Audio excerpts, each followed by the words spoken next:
Hello friends, मैं योगेश चतुर्वेदी आज आपके लिए इलेक्ट्रिकल एनर्जी को नापते कैसे हैं वो फॉर्मूला बताने वाला हूं। फ्रेंड्स, आज का हमारा टॉपिक विद्युत ऊर्जा से संबंधित है। आप सोच रहे होंगे कि हमने विद्युत ऊर्जा तो पहले ही पढ़ ली है। फर्स्ट चैप्टर जब हमने स्टार्ट किया था तो फर्स्ट चैप्टर का फर्स्ट टॉपिक ही हमारा विद्युत था, जो कि एक ऊर्जा है। जी हाँ, आपने विद्युत को पढ़ लिया है, आप उसको जानते भी हैं।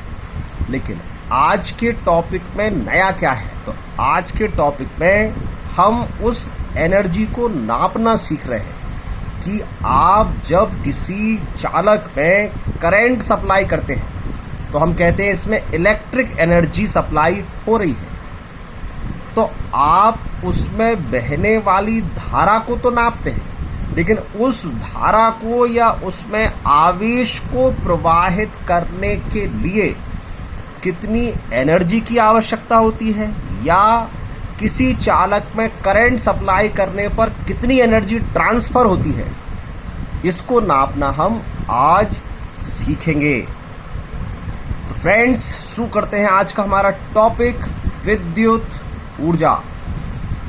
तो फ्रेंड्स, यदि हमने एक चालक तार लिया है जिसका प्रतिरोध है कैपिटल R, इसके सिरों पर विभवांतर आरोपित किया है V, जिससे हमने देखा कि T सेकंड में I धारा प्रवाहित हो गई है। तो अब आप बताओ कि इस I धारा को प्रवाहित करने में आपने कितनी एनर्जी खर्च की, या चालक में I धारा प्रवाहित करने से एक सिरे से दूसरे सिरे तक कितनी एनर्जी ट्रांसफर हो गई। तो चलिए इसको हम ऐसे समझते हैं। आपने करंट को जो पढ़ा था टॉपिक में वो क्या चीज थी, क्या जानते करंट के बारे में? तो हम जानते हैं करंट का मतलब होता है आवेश प्रवाह की दर, ठीक है।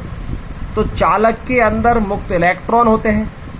वो मुक्त इलेक्ट्रॉन क्या स्वतः ही किसी एक सिरे से दूसरे सिरे पर ट्रांसफर होने लगते हैं? जी नहीं, वो गति तो करते हैं, लेकिन आपने पढ़ा है कि वो किसी निश्चित दिशा में गति नहीं करते हैं। तो उनको किसी निश्चित दिशा में गति कराने के लिए आपको उन पर बल लगाना पड़ता है, जो कि आप विद्युत क्षेत्र के द्वारा लगाते हैं, है ना? करेक्ट। हाँ, तो आप जो विद्युत क्षेत्र अप्लाई करते हैं वो विद्युत क्षेत्र आप किस प्रकार अप्लाई करते हैं? ये विभवांतर आरोपित करके।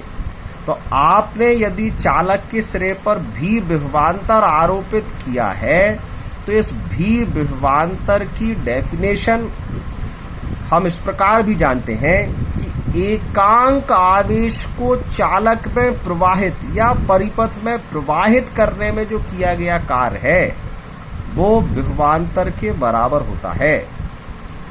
जब आपने किसी चालक के सिरों पर भी विभवांतर आरोपित किया तो क्या होगा? उसके अंदर विद्युत क्षेत्र उत्पन्न होगा जो इस आवेश को किसी एक सिरे से दूसरे सिरे तक ले जाएगा। तो एकांक आवेश को प्रवाहित करने में किया गया कार्य भी। अब हम मान लें कि इस T सेकंड में जब I धारा प्रवाहित हो रही है तो हमारा Q आवेश का ट्रांसफर हुआ है। तो Q आवेश को प्रवाहित करने में किया गया कार्य W = Q भी। तो ये जो कार्य है, यही कार्य क्या है? यही कार्य हमारी विद्युत ऊर्जा या इलेक्ट्रिकल एनर्जी है। क्योंकि फ्रेंड्स, आप जानते हैं एनर्जी को हम कार्य के द्वारा ही माप सकते हैं। एनर्जी किसी भी प्रकार की हो, यदि आप उसका मेजरमेंट, उसका मापन करना चाहते हैं तो उससे हमको कार्य करवा कर ही देखना पड़ता है। तभी तो कार्य करने की क्षमता को ही तो ऊर्जा कहते हैं ना। तो इस विद्युत ऊर्जा का मापन भी हम किससे करेंगे? कार्य से। कौन से कार्य से? जो उस आवेश को एक सिरे से दूसरे सिरे तक ट्रांसफर करने में किया गया या उस चालक में धारा प्रवाहित करने में किया गया। तो आपने देखा कि Q आवेश को उस चालक के एक सिरे से दूसरे सिरे तक ट्रांसफर करने में जो किया गया कार्य Q भी है, यही कार्य हमारा विद्युत ऊर्जा के बराबर होता है। अब हम इस फॉर्मूले से विद्युत ऊर्जा के और कई सारे फॉर्मूले बनाएंगे। देखिए, आप जानते हैं टी समय में, टी सेकंड जो लिया था हमने इस समय, इसमें आई धारा प्रवाहित हुई है और हमने यहाँ माना था कि जो हमने आई धारा प्रवाहित की है उसमें क्यू आवेश प्रवाहित किया है। तो यदि टी सेकंड में क्यू आवेश प्रवाहित होता है तो धारा I is equal to Q upon T. तो यहाँ से क्यू की वैल्यू क्या हो जाएगी, I इंटू टी। अब ये इस पर रख दो आप। तो विद्युत ऊर्जा का हमारे पास नया फॉर्मूला आ गया, W is equal to Q की वैल्यू रखी हमने आई टी और ये हो गया V। अब ओम का नियम क्या होता है, V is equal to I R. यदि V is equal to I R है तो V की वैल्यू इस पर रख दो। तो ये आई आर हमने यहाँ लिखा, I का इंटू हो गया तो आई स्क्वायर आर टी हो गया। अब हमारे पास ये फॉर्मूला Q और V के रूप में आ गया, ये आई टी वी के रूप में आ गया, ये आई आर टी के रूप में आ गया। अब हम चाह रहे हैं कि फॉर्मूला हमारा V और R के रूप में आए। तो इसी फॉर्मूले से हमने I की वैल्यू क्या निकाल ली, I is equal to V upon R. ये उठाकर यहाँ रख दो। तो V square upon R square, एक आर कैंसिल हो गया, तो V square T upon R. ये बन गया हमारा विद्युत ऊर्जा का फॉर्मूला। तो फ्रेंड्स, यदि आपको किसी चालक में प्रवाहित होने वाली धारा को नापना है तो I is equal to Q upon T होता है। लेकिन यदि किसी चालक तार में धारा प्रवाहित करने पर ट्रांसफर होने वाली विद्युत ऊर्जा को नापना है तो फिर ये हमारे पास उस विद्युत ऊर्जा के नापने के फॉर्मूले हैं। अब फ्रेंड्स, आज के इस वीडियो में हमने अभी जो देखा है वो विद्युत ऊर्जा को कैसे नापते हैं ये देखते हैं। लेकिन आप जानते हैं कि जब किसी चालक तार में हम धारा प्रवाहित करते हैं तो वो चालक तार जो है वो गर्म हो जाता है ना। तो यदि वो गर्म हो रहा है तो कहीं ना कहीं गर्म होना मतलब ऊष्मा का आ जाना। तो जब किसी चालक तार में हम धारा प्रवाहित करते हैं तो उसमें ऊष्मा उत्पन्न होती है। तो ये हीट एनर्जी जो है उसको हम कैसे नापें, या किसी चालक तार में धारा प्रवाहित करने पर कितनी हीटिंग एनर्जी डेवलप होती है, ये हम कैसे नापें। चलिए आज हम इसको भी सीख लेते हैं। फ्रेंड्स, किसी चालक तार में धारा प्रवाहित करने पर उसका जो गर्म होना है ये कहलाता है धारा का ऊष्मीय प्रभाव, heating effect of electric current. तो आपने ऊष्मीय प्रभाव जो धारा का नापना है तो ऊष्मा भी तो एक ऊर्जा ही है। और ऊर्जा संरक्षण के नियम से आप जानते हैं कि ऊर्जा ना तो उत्पन्न हो सकती है और ना ही नष्ट, केवल रूपांतरित होती है। इसका मतलब ये जो ऊष्मीय ऊर्जा उत्पन्न हो रही है ये किसी दूसरी ऊर्जा को रूपांतरित करके ऊष्मा में कन्वर्ट कर रही है। तो वो दूसरी ऊर्जा कौन सी है? तो फ्रेंड्स, आपने जब विद्युत धारा किसी चालक तार में प्रवाहित की तो वो धारा विद्युत ऊर्जा लेकर आई और उस विद्युत ऊर्जा के कारण आपका जो तार है वो गर्म हो गया, मतलब ऊष्मा उत्पन्न हो गई। तो विद्युत ऊर्जा का ही तो ऊष्मीय ऊर्जा में रूपांतरण हुआ ना। तो इसलिए फ्रेंड्स, यदि आप तार में प्रवाहित होने वाली धारा के कारण जो उसमें ऊष्मा उत्पन्न हो रही है उसको नापना चाहते हैं तो तार में उत्पन्न ऊष्मा उस विद्युत ऊर्जा के ही बराबर होगी। तो हमने विद्युत ऊर्जा के ये 3 फॉर्मूले जो पढ़े थे, यही 3 फॉर्मूले फिर हीटिंग एनर्जी के भी हैं। इस उत्पन्न ऊष्मा को भी हम इन्हीं फॉर्मूले से नाप सकते हैं।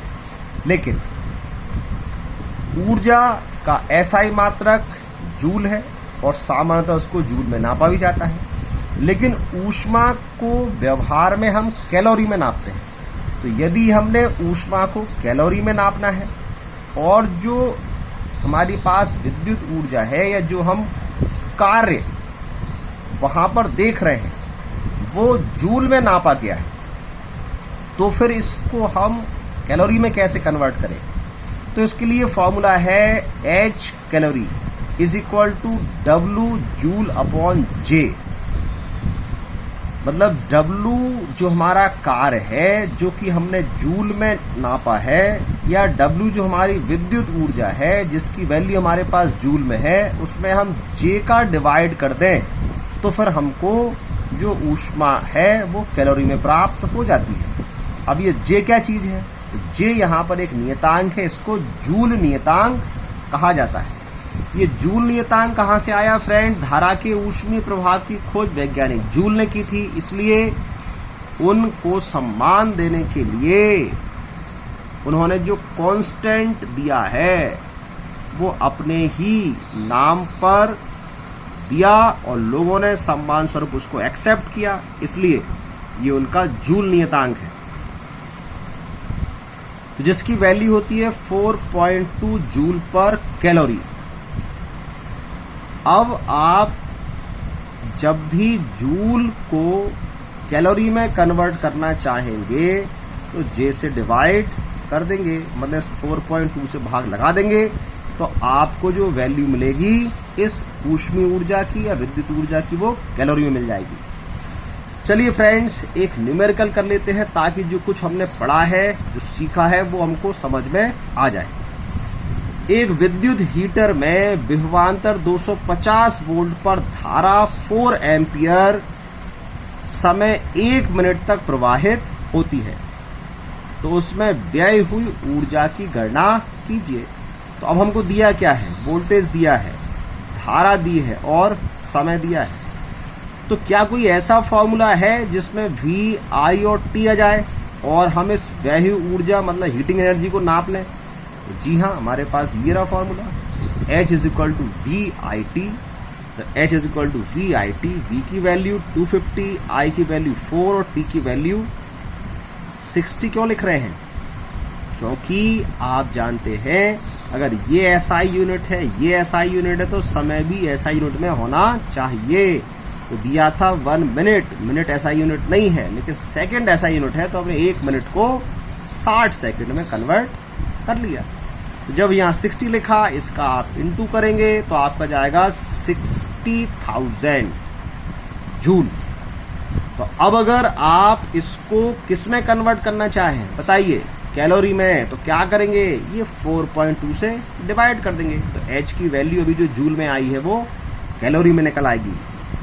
तो इस प्रकार फ्रेंड्स, आपने विद्युत ऊर्जा को कैसे नापते हैं और धारा का ऊष्मीय प्रभाव क्या है, साथ ही इस ऊष्मीय प्रभाव के कारण जो ऊष्मा उत्पन्न हो रही है इसको भी नापना सीख लिया है। तो फ्रेंड्स, अब अपने अच्छे सुंदर नोट्स बनाएं जिससे आपको जो भी टॉपिक आप पढ़ रहे हैं बहुत अच्छा तैयार हो सके। मन लगाकर पढ़ाई करें, क्योंकि अब हम आज के इस टॉपिक को यहीं खत्म करने वाले हैं। किसी नेक्स्ट टॉपिक में आपको फिर बहुत ही अच्छे ढंग से, हाँ, बहुत ही आज का टॉपिक कैसा लगा आपको? अच्छा नहीं लगा क्या? हाँ, तो ऐसे ही किसी बहुत अच्छे टॉपिक को बहुत अच्छे ढंग से प्रस्तुत करेंगे। तब तक स्वस्थ रहिए, मस्त रहिए। नमस्कार।